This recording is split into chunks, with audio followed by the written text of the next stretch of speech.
विजयनगर के महाराज विद्याधर की बेटी राजकुमारी पद्मा अब बड़ी हो चुकी थी और उसकी सुंदरता के किस्से दूर दूर तक फैल चुके थे, जिसके कारण कई राज्यों के राजकुमार उससे शादी करने को उत्सुक थे। पर राजकुमारी पद्मा शादी का नाम सुनते ही मना कर देती थी और उसके पीछे एक अजीब सी कहानी थी। राजकुमारी, आपके विवाह के लिए एक से एक रिश्ते आए, पर आपको कोई लड़का पसंद ही नहीं आता। पिताजी, मुझे आपके सिवा किसी भी पुरुष पर भरोसा नहीं है, इसीलिए मैं किसी से विवाह नहीं करूंगी। परंतु ऐसे अकेले जीवन कैसे कटेगा? मैं तुमसे प्रार्थना करता हूँ कि किसी अच्छे से लड़के से विवाह कर लो। राजकुमारी का भरोसा लड़कों से उठ चुका था और ये बात आग की तरह हर जगह फैल चुकी थी। ये बात पड़ोसी राज्य उत्तम नगर के राजकुमार वेंकट को भी पता चली और सब जानने के बाद उसने राजकुमारी से मिलने की सोची और भेष बदलकर विजयनगर पहुंच गया। सुना है राजकुमारी को लड़के पसंद नहीं, पर इसके पीछे कोई तो कारण होगा। सबसे पहले मुझे उस कारण का पता लगाना होगा, पर किससे पूछूं? अरे इस बार छोड़ दे मुन्ना, अगली बार ज्यादा बोझ नहीं डालूंगा। बचाओ! भाई साहब सुनिए।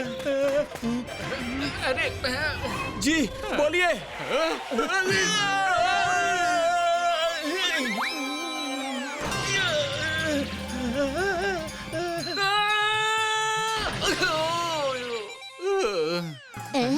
खुश रहो बेटे, इतने जोर से पैर पड़ने की क्या जरूरत थी?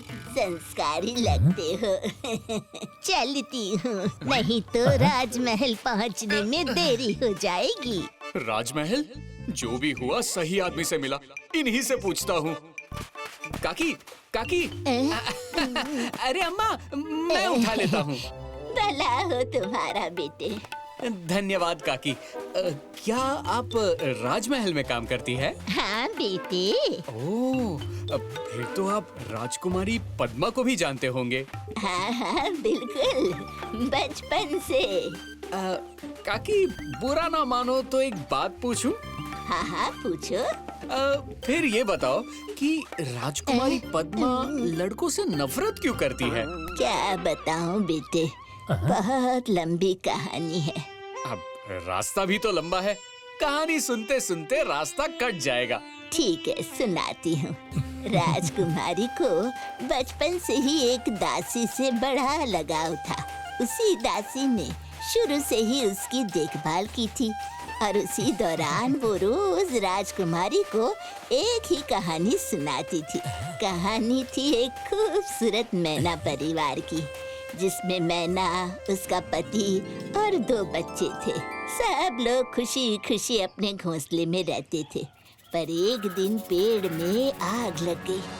बेचारी मैना अपने पति से कहती रही कि वो उन्हें और बच्चों को कहीं सुरक्षित ले जाए, पर उसका पति तो ये सोचता रहा कि आग कुछ ही देर में बुझ जाएगी। देखते ही देखते पेड़ के साथ मैना और उसके बच्चे भी जल गए और उसका पति उन्हें छोड़कर उड़ गया। ये तो बहुत बुरा किया मैना के पति ने। यही राजकुमारी को भी लगता है। बार बार एक ही कहानी सुनने की वजह से वो इतनी प्रभावित हो गई कि धीरे धीरे उसे लगने लगा कि उसका ये जन्म उसी मैना का दूसरा जन्म है और पिछले जन्म में उसके पति ने उसके साथ इतना बुरा किया था, इसलिए वो हर लड़के से नफरत करती है। तो ये बात है। काकी, राजमहल आ गया। कहानी सुनाने के लिए धन्यवाद। जीते रहे बेटा। तो ये कारण है राजकुमारी के लड़कों के प्रति नफरत का। मुझे कुछ ऐसा उपाय सोचना पड़ेगा जिससे राजकुमारी की नफरत खत्म हो जाए। महाराज, मैं एक कहानीकार हूँ। मेरे पास रंग बिरंगे, नए पुराने, देश विदेश, हर तरह और हर जगह की कहानियाँ हैं। अगर आप आदेश दे तो मैं वो आपको सुनाना चाहता हूँ। हाँ, क्यों नहीं, आदेश है। पर महाराज, मेरी एक शर्त है। कैसी शर्त?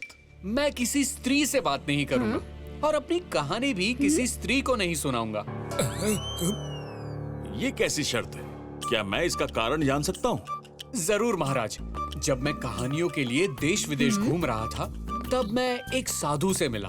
उन्होंने मेरी सेवा से खुश होकर मुझे बताया कि पिछले जन्म में मैं एक नर मैना था।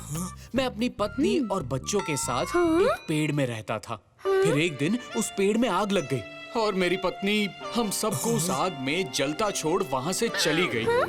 मैं उससे हम सबको बचाने को बोलता रहा, पर उसने मेरी एक ना सुनी और बस अपने प्राण बचा के चली गई। और जब से मुझे ये बात पता चली, मुझे स्त्रियों से नफरत हो गई। मैंने तय कर लिया कि मैं कभी भी विवाह नहीं करूंगा। रुक जाओ! तुम्हारा ये साहस कि तुम मेरी कहानी चुराओ। तुम कोई कहानीकार नहीं, चोर हो। सिपाहियों, बंदी बना लो इसे। महाराज, ये झूठ बोल रहा है। ये इसकी नहीं, मेरी कहानी है। और छोड़कर मैं नहीं, ये गया था हमें। मैं वही मैना हूँ जो पिछले जन्म में तुम्हारी पत्नी थी। नहीं महाराज, मेरी कहानियाँ बिल्कुल सच्ची है। झूठ तो ये बोल रही है। नहीं, तुम झूठ बोल रहे हो। राजकुमारी पद्मा और राजकुमार वेंकट की लड़ाई रुकने का नाम ही नहीं ले रही थी।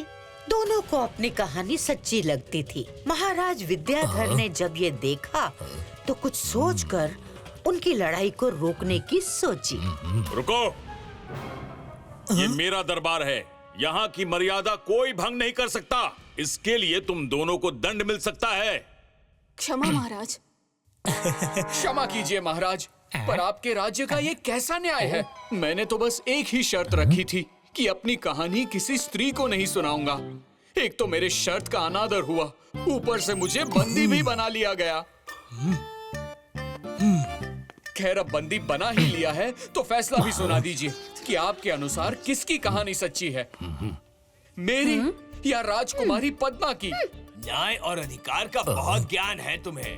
तुम कोई साधारण युवक नहीं। जल्दी से अपनी असली पहचान बताओ। ये महाराज का आदेश है।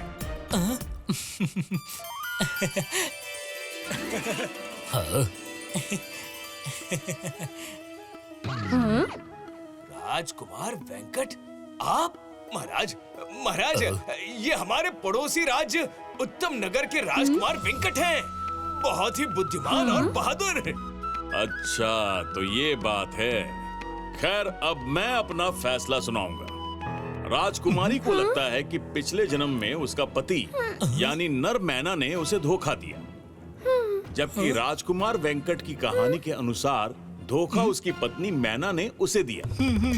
पर गलती जिसकी भी हो, तुम दोनों को ये पता है कि वो एक गलती थी और इस जन्म में तुम दोनों ये बात जानते हो। जी महाराज। देखो, मेरा मानना है कि ये मायने नहीं रखता कि पिछले जन्म में तुम क्या थे और तुमने क्या गलतियां की थी। मायने ये रखता है कि इस जन्म में तुम्हें क्या करना चाहिए। यदि तुम चाहो तो अपने पिछले जन्म की भूल को इस जन्म में सुधार सकते हो। वो कैसे महाराज? तुम दोनों विवाह कर लो और फिर साथ साथ बिना उस गलती को दोहराए रह सकते हो। पद्मा और वेंकट को महाराज की बात समझ में आ गई और दोनों ने शादी कर ली और साथ साथ मिलकर प्यार से रहने लगे। किसान और रूमा बहुत बूढ़े थे। उन्होंने सालों साल दिन रात मेहनत करके कुछ पैसे जमा किए, जिससे वो अपना तीर्थ जाने का बरसों का सपना पूरा कर सकें। आखिर दिन रात पसीना बहा बहा के सिक्के जमा हो ही गए, निचोड़ के। तीर्थ को निकलने से पहले किशन अपनी सिक्कों की पोटली अच्छे से छुपाता है, क्योंकि जिस रास्ते से किशन और उमा जाने वाले थे वो रास्ता चोरों और लुटेरों से भरा पड़ा था।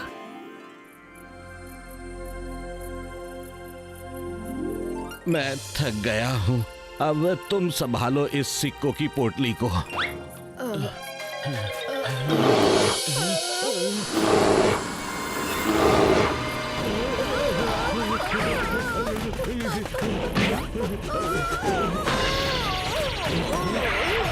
मेरे सिक्कों की पोटली।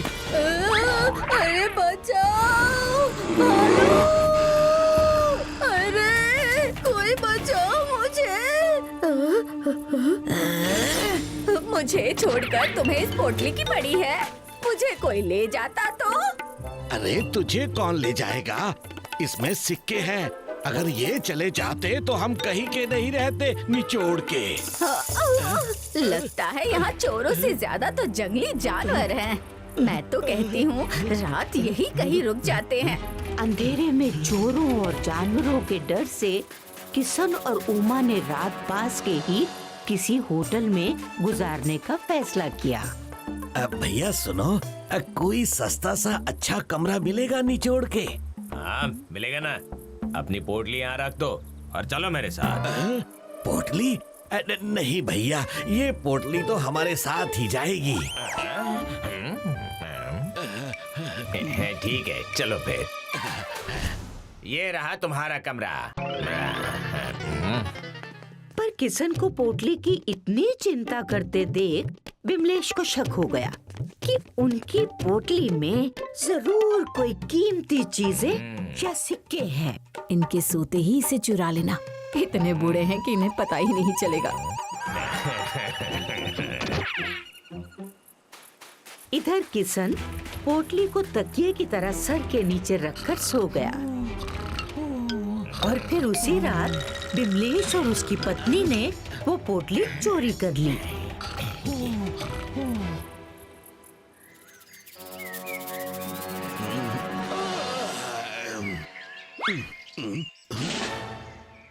मेरी पोटली, मेरे सिक्के, मैं लुट गया उमा।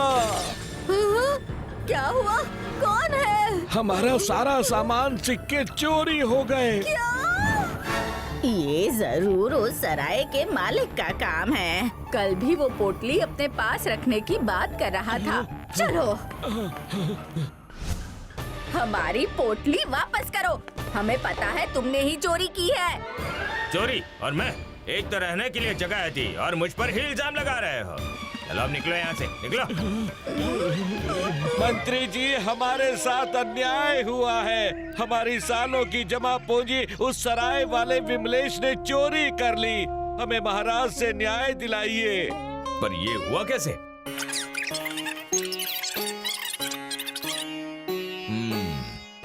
तो बिमलेश बोलता है उसने चोरी नहीं की।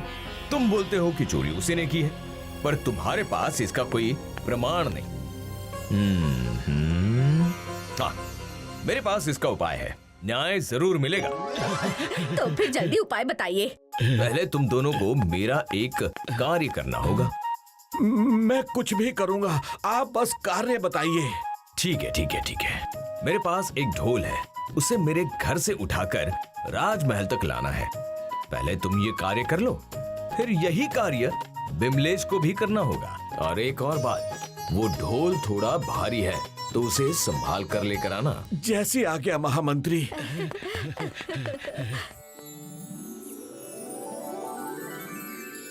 किशन और उमा सुबह सुबह मंत्री के घर से ढोल लेकर राजमहल की ओर जाने लगे।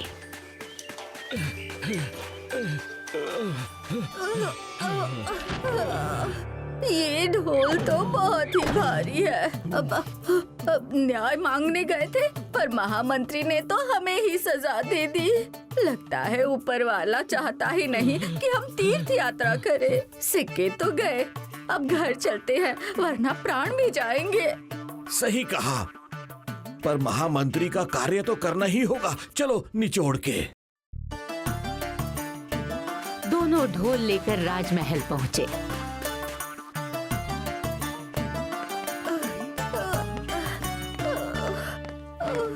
मंत्री जी के घर से लेकर आए हो ना, वहाँ रख दीजिए। उसके बाद सारंगा ने यही कार्य बिमलेश को दिया। बिमलेश अपनी पत्नी के साथ ढोल को मंत्री के घर से लेकर जाने लगा। चलो चलो बिमलेश जी, जल्दी आगे बढ़ो।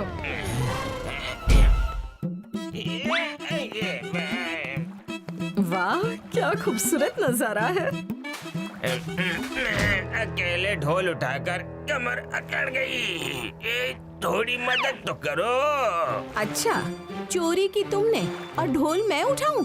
अरे पर चोरी करने को कहा तो तुम ही नहीं था ना। नहीं।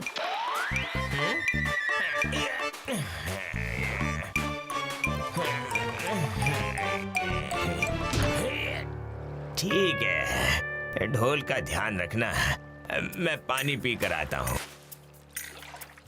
जब तक विमलेश पानी पीने गया, उसकी पत्नी आंखें बंद करके आराम करने लगी। तभी अचानक से ढोल उछल उछल के आगे पीछे जाने लगा। अरे ढोल भाग रहा है, कोई पकड़ो उसे, कोई पकड़ो, पकड़ो उसे, ढोल को पकड़ो, ढोल भाग रहा है। ढोल उठाए तो नहीं, लेकिन पकड़ तो सकती थी। एक काम भी नहीं होता तुमसे। अच्छा, चोरी करते समय इसका ध्यान नहीं आया? अब जल्दी चलो, वरना महामंत्री हमें ही चोर समझ के सजा दे देंगे।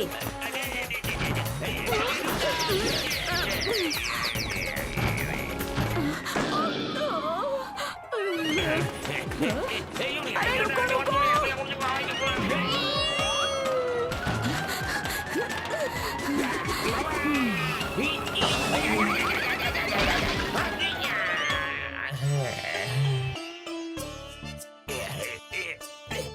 विमलेश और उसकी पत्नी किसी तरह ढोल लेकर राजमहल तक पहुँचे, जहाँ किशन और उमा पहले से ही मौजूद थे।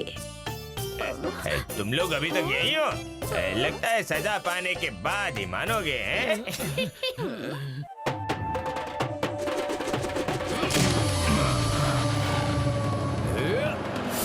महामंत्री जी, आप? हाँ, मैं देखा मेरे जादुई ढोल का कमाल। इस ढोल ने तुम्हारी पोल खोल ही दी। कौन सी पोल? वही जिसके लिए अभी तुम दोनों लड़ रहे थे, और मैं ढोल के अंदर बैठा सब कुछ सुन रहा था। अब इज्जत से किसान के चुराए हुए सिक्के वापस कर दो, या कारागार में जाने की तैयारी कर लो। धन्यवाद महामंत्री जी। और इस तरह विमलेश को किशन के चुराए हुए पैसे वापस करने पड़े। चंपा एक छोटी सी प्यारी सी बच्ची थी, जो विजयनगर में अपने माँ पिताजी के साथ रहती थी। लेकिन उसका सबसे अच्छा दोस्त उसका चूहा मिनी था, जिसके साथ वो दिन भर खेला करती थी।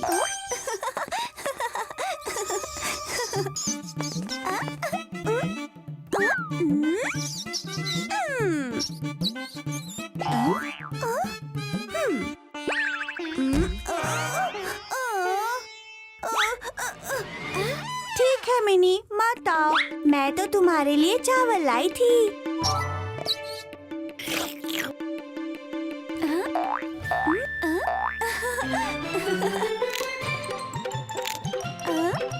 चंपा, छुप जाओ मिनी, छुप जाओ। ओ चंपा, हो गया खिला के? अरे बस इसी को खिलाती रहोगी या घर में भी कुछ खाने का इंतजाम करोगी? जाओ और सूखी लकड़ियाँ ले आओ, तभी खाना बनेगा। मैं अब भी गई और अब भी आई।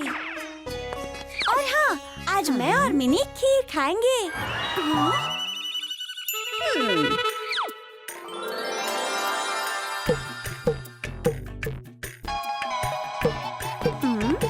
चंपा जंगल में लकड़ी खोजते खोजते थक गई, पर उसे सूखी लकड़ी कहीं भी नहीं मिली। कहाँ से लाऊं सूखी लकड़ियाँ? चंपा इतनी थक चुकी थी कि बैठते ही उसकी आंख लग गई, और फिर जो उसके साथ हुआ वो तो उसने कभी सोचा भी नहीं था। चंपा, चंपा, मैं तुम्ही से बात कर रही हूँ। तुम बोल कैसे सकती हो? क्योंकि तुम मुझे सुन सकती हो। अगर मैं सूखी होती तो तुम्हारे काम आ सकती थी, पर मेरे चारों ओर इतनी बड़ी बड़ी झाड़ियाँ और पेड़ हैं कि सूरज की एक भी किरण मुझ तक नहीं पहुँचती। फिर मैं कैसे सूखूं बताओ? कोई इन झाड़ियों को काटता भी नहीं। मेरी तरफ मत देखो, मेरी कोई गलती नहीं।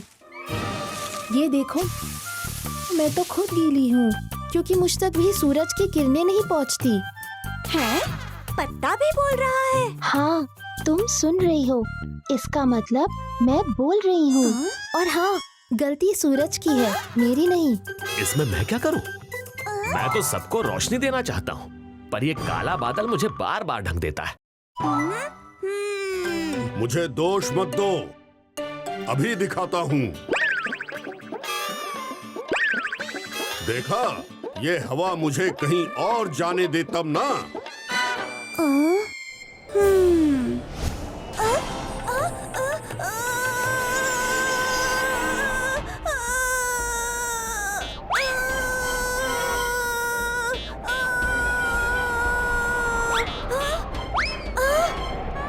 ओहो, अब इसमें मैं क्या करूं? सामने ये ऊंचा महल देख रहे हो? इसका द्वार तो हमेशा बंद ही रहता है। फिर बताओ, मैं उस पार कैसे जाऊं? सबकी बात सुनने के बाद चंपा को लगा कि ये सब परेशानी राजमहल के द्वार के कारण हो रही है। इसीलिए वो सीधे राजमहल जाके महारानी से मिली। तो तुम जानना चाहती हो कि मैं द्वार बंद क्यों रखती हूँ? उस तोते को देख रही हो? वो मुझे इतनी अच्छी अच्छी कहानियाँ सुनाता है कि मैं नहीं चाहती कि द्वार खुलने से उस पे कोई बाधा पड़े। तो तुम हो सारी समस्या की जड़। नहीं नहीं नहीं, मैं तो खुद समस्या से भाग के यहाँ आया हूँ। जंगल के तालाब का मालिक बार बार मेरे घोंसले को पानी में डुबाने की धमकी देता रहता था। चंपा जहाँ भी जाती उसे एक नई समस्या के बारे में पता चलता, पर उसने भी ठान लिया था कि वो सबकी समस्या दूर करके ही रहेगी, चाहे उसे जंगल जाना पड़े। और ये सोच वो तोते के बताए पते पर पहुंच गई। तो तोता यहाँ रहता था, इसी तालाब से ये सारी समस्या शुरू हुई है।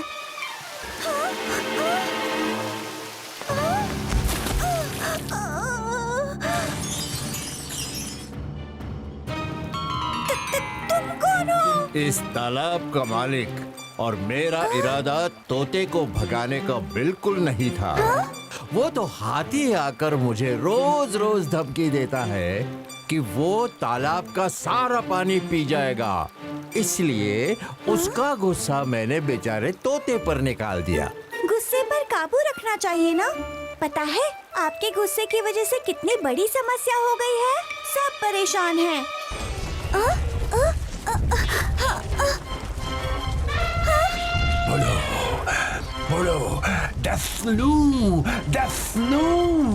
आज तो मैं तुमसे अपना पीछा छुड़ा कर रहूंगा। रुको!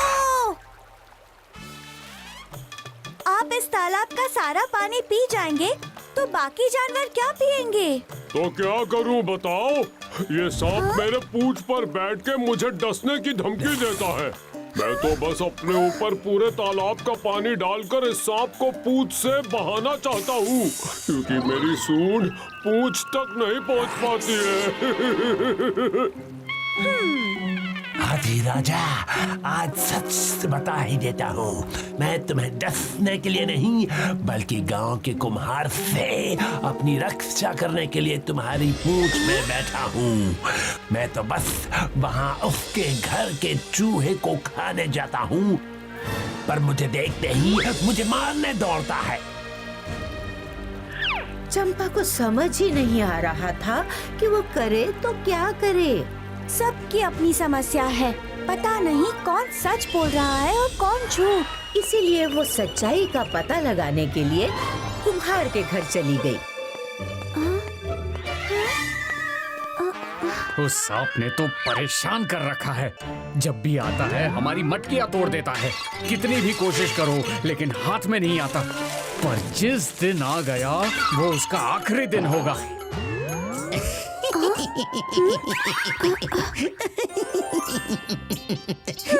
तुम क्यों हंस रहे हो? हंसू नहीं तो क्या करूं? कितना मूर्ख इंसान है। अरे उसे तो ये भी नहीं पता कि सांप मटके तोड़ने नहीं, मुझे खाने यहाँ आता है। हाँ। मतलब? मैं तो यहाँ खाने की खोज में आता हूँ, बस 4 दाने चावल के लिए, और इसके बनाए हुए मटकों में रहने का भी इंतजाम हो जाता है। क्या? खोदा पहाड़ और निकला चूहा। अरे भाई, तुम्हें अंदाजा भी है तुम्हारे 4 दाने चावल के चक्कर में कितनी बड़ी समस्या खड़ी कर दी? मुझे क्या पता। अच्छा, अगर वो 4 दाने चावल मैं तुम्हें दे दूं तो? फिर मैं क्यों यहाँ आऊँगा? हाँ? ठीक है मेरे दोस्त, मेरी दोस्त मिनी तुम्हें अनाज लाकर दे देगी और जब खत्म हो जाएगा तो फिर भिजवा दूंगी, पर दोबारा यहाँ मत आना। चंपा ने उस चूहे के लिए अनाज भेजना शुरू कर दिया और सब कुछ ठीक हो गया। चूहे को वहाँ ना पाकर सांप ने वहाँ आना बंद कर दिया। सांप के जाने से हाथी भी खुश हो गया और तालाब के मालिक को कभी भी परेशान न करने का वादा किया। चंपा ने ये खबर तोते तक पहुँचा दी और तोता वापस अपने घर आ गया। तोते के जाते ही महारानी ने अपने कमरे का दरवाजा खोला, जिससे हवा कमरे के आर पार बहने लगी। उसके बाद तालाब के मालिक ने तोते को कभी परेशान नहीं किया और सूरज के सामने से बादल भी हट गए। अब सूरज की किरणें सीधे झाड़ियों पर पड़ने लगी, जिससे जल्दी ही वो सूख गई और फिर वहाँ रखी गीली लकड़ियाँ भी सूख गईं। चंपा सो गई क्या? हाँ, उठो उठो। हाँ? अरे लकड़ियाँ लाने को कहा था, लकड़ियाँ इकट्ठा करके सो के सपने देखने लगी हो क्या? सपना? पता नहीं ये सपना था या सच। पर माँ, चावल के 4 दाने दुनिया बदल सकते हैं। कहना क्या चाहती हो? कुछ नहीं माँ, आप बस मुझे ना हर हफ्ते थोड़े चावल देते रहना। चंपा की माँ को कोई अंदाजा नहीं था कि चंपा क्या कहना चाह रही थी, पर माँ तो आखिर माँ ही होती है। उसने चंपा को बिना कोई सवाल किए 1 मुट्ठी चावल दे दिए और चंपा खुश हो गई। अम्मा, चंपा की तरह लगता है नूनी भी दिन में सपने देख रही थी। मैं दिन में सपने देख रही थी या नहीं, पर तुम्हें दिन में तारे जरूर दिखा सकती हूँ। रुको। इस साल विजयनगर में कड़ाके की ठंड पड़ी थी। ठंड के मारे सबका बुरा हाल था। लगता है अगले 5 साल की ठंडी इसी साल पड़ जाएगी। शुद्ध घी में नकली घी मिला के मुनाफा कमाना तो कोई उड़नका से सीखे। ये क्या कर रहे हैं सरकार?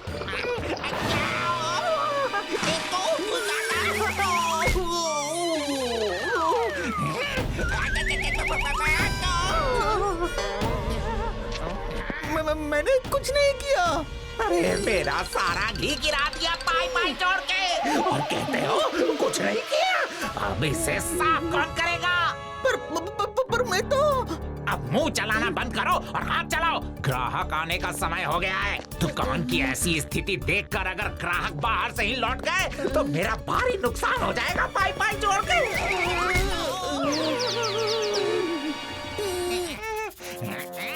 अब खड़े खड़े देख क्यों रहे हो? जल्दी से साफ करो। उडांका के चिल्लाने की आवाज सुनकर कुछ लोग वहाँ आ गए और उन्हीं में से एक महामंत्री सारंगा भी था। उडांका जितना चतुर और धूर्त था, सारंगा उतना ही बुद्धिमान, जो अपने सही न्याय के लिए पूरे राज्य में जाना जाता था। कपड़ा लो और अच्छे से साफ करो पाई पाई जोड़ के। कपड़ा? वो कहाँ से लाऊं? ये क्या पहना है? कुर्ता? तो कुर्ता उतार के उसे साफ करो। पर मेरे पास ये एक ही कुर्ता है, फिर मैं क्या पहनूंगा? वो सब मुझे नहीं पता। अब जल्दी करो, अगर मेरा थोड़ा भी नुकसान हुआ तो देख लेना। जब उडांका ने रमन को अपने एकमात्र कुर्ते से सफाई करने को बोला, तो सारंगा ने उडांका को सबक सिखाने की सोची और वो आगे आया। रुको। महामंत्री जी, आप? तुम ठीक कह रहे हो उडंका। गलती रमन की है। इसने तुम्हारा नुकसान किया है और इसको सफाई करके इसकी भरपाई करनी ही होगी। महामंत्री की जय हो। मैं भी यही कह रहा था पाई पाई जोड़ के।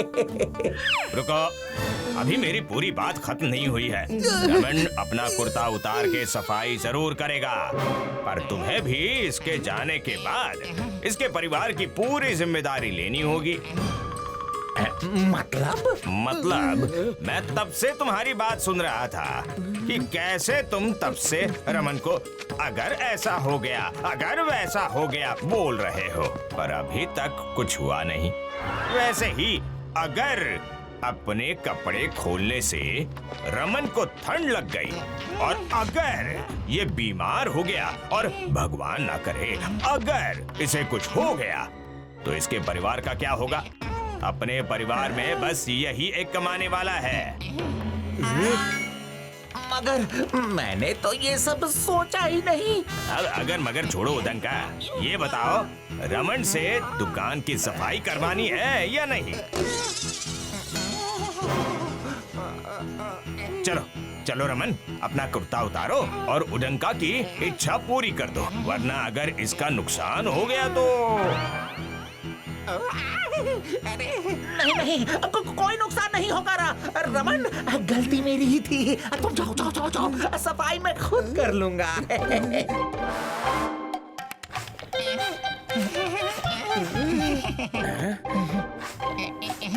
अच्छा, वैसे क्या गिराया है इसने? घी है।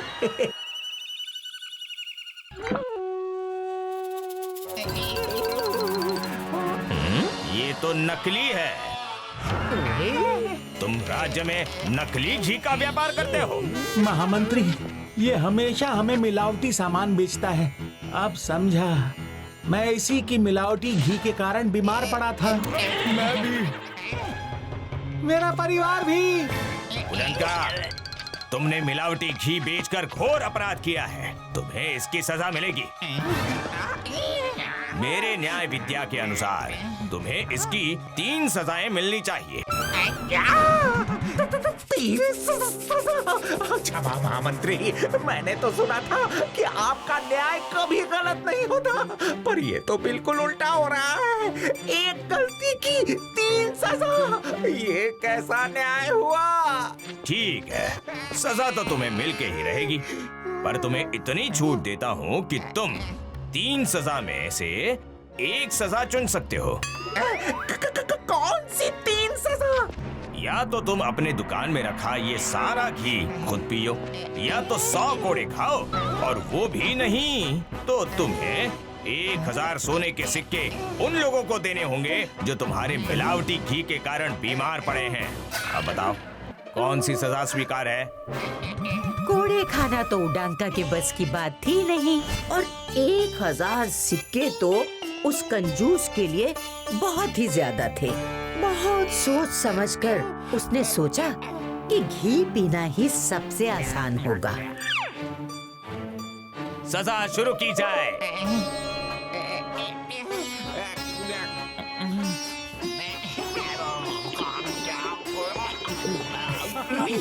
एक डब्बा घी पीने के बाद ही उडांका की हालत खराब हो गई।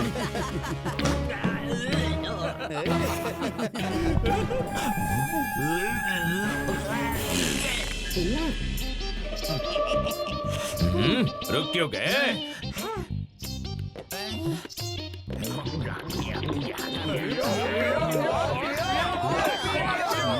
और जैसे ही उसने दूसरे डब्बे का आधा घी पिया, उसकी हिम्मत ने जवाब दे दिया।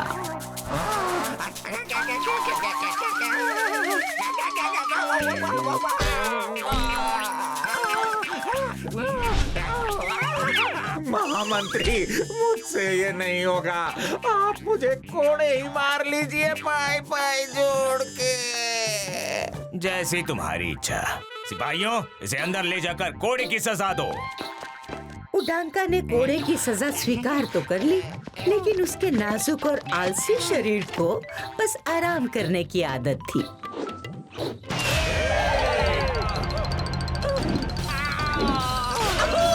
कोड़े खाना उसके बस की बात नहीं थी। कुछ ही कोड़ों में ही अरे बचाओ, पाई पाई जोड़ के। महामंत्री, मुझे क्षमा करो, मैं 1000 सिक्के देने के लिए तैयार हूँ। ये कोड़े पर ज्यादा बंद कीजिए, पाई पाई जोड़ के। इस तरह एक एक करके सारंगा की निर्धारित 3 सजा उडांका को मिली और प्रजा को न्याय मिला। सब सारंगा की जय जयकार करने लगे। और उसके बाद उडांका ने भूल से भी कभी किसी को मिलावटी घी नहीं दिया। अरे ये तो भारी नुकसान हो गया पाई पाई जोड़ के। If you like this video, subscribe to our channel Murthy Media.